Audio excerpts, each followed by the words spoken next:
appreciate both. I mean, you have one version where it's the whole band ensemble, and it's cool because it has more of a driven kind of feel to it. But obviously, the version where it's piano and voice is very atmospheric, it's very emotional, and it really kind of gives it a very potent kind of conveyance of feeling, and emotion and strength. So, I mean, it would depend on what mood I'm in to choose which version I'd like to listen to.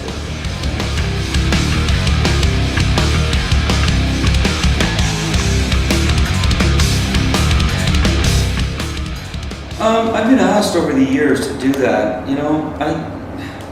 I mean, right now, over the last year, I've actually been studying off and on with Jamie Vandera. He's a vocalist and vocal coach in the United States. And he's amazing. So he's been showing me some things just to really keep your endurance and your voice in really good shape while you are on the road, because you're out there every night, just going crazy. So,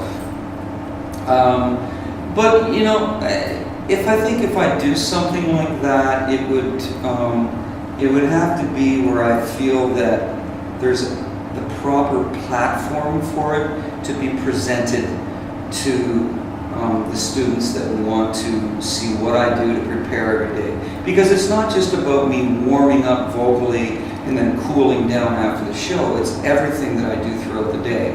I get up, I jog 5 kilometers a day. I drink lots of liquid juice. I take a lot of vitamins.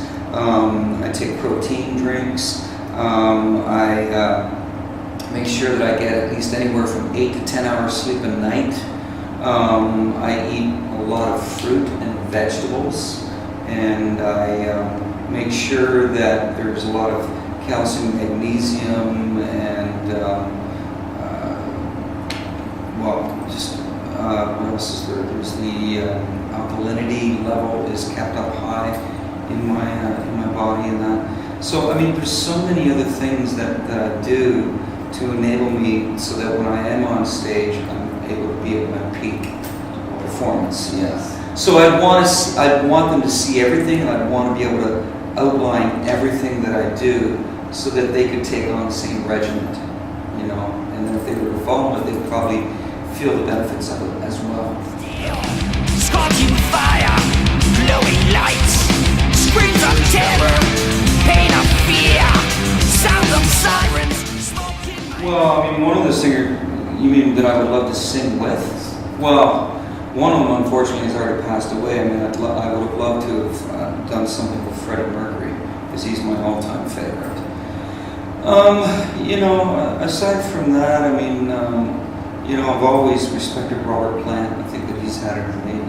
He was such a unique and innovative rock and roll singer. When he first came out, nobody had heard a male vocalist singing like that. It was like a male version of Janis Joplin, but with balls, and he was just so amazing. And but I mean, aside from that, I mean, Steve Perry has an amazing voice, and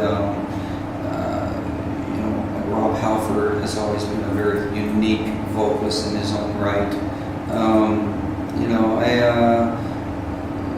There's so many singers. I mean, I even appreciated Nat King Cole because of his velvety, swoony kind of voice, But also, there's singers out there that great just rock and roll voices, like Steven Tyler and Ian Gillan and David Coverdale. And, I loved Geddy Lee because of just how unique he was with his voice.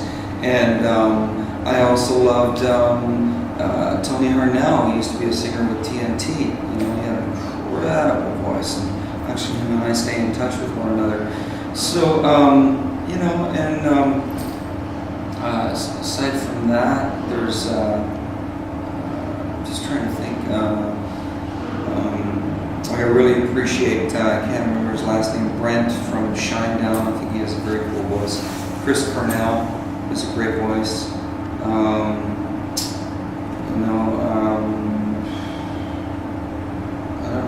There's too many to mention. Too many to mention. Yeah. Hopelessly drifting, bathing in beautiful Queen? Yeah, when I saw Queen. It was just unbelievable. It was 1982.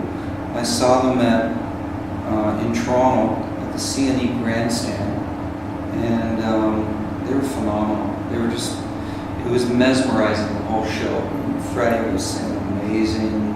Brian May was playing guitar like no other.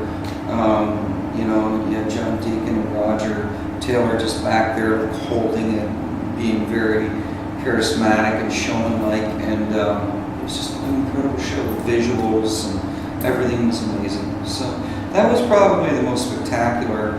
I saw Muse a few years ago. I was just freaking blown away by them. They're like unbelievable. Those guys live. I love their new album. I think it's incredible new album. Yeah, Muse, and you know, but I would say that those shows, they were on a different level. And I've seen, you know, Rush several times where every time I see those guys, they never let me down. I mean, their shows, their live shows are just so brilliant, so intelligently put together, you know. Yeah. lost in this wonderful misery. In peaceful sedation.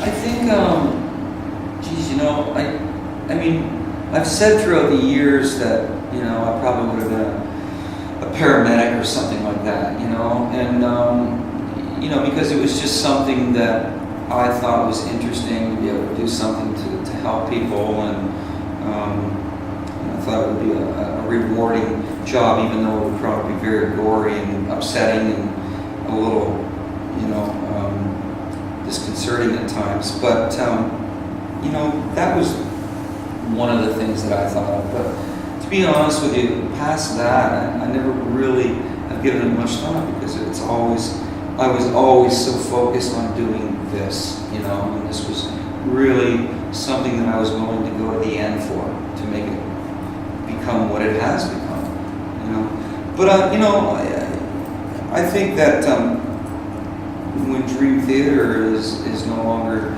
doing something, I would like to get involved where I feel that I'm making a difference and bringing awareness to humanity, that we need to become more harmonious, and we need to respect nature and its environment, and we need to really get on board that before we completely destroy this beautiful planet that we do have.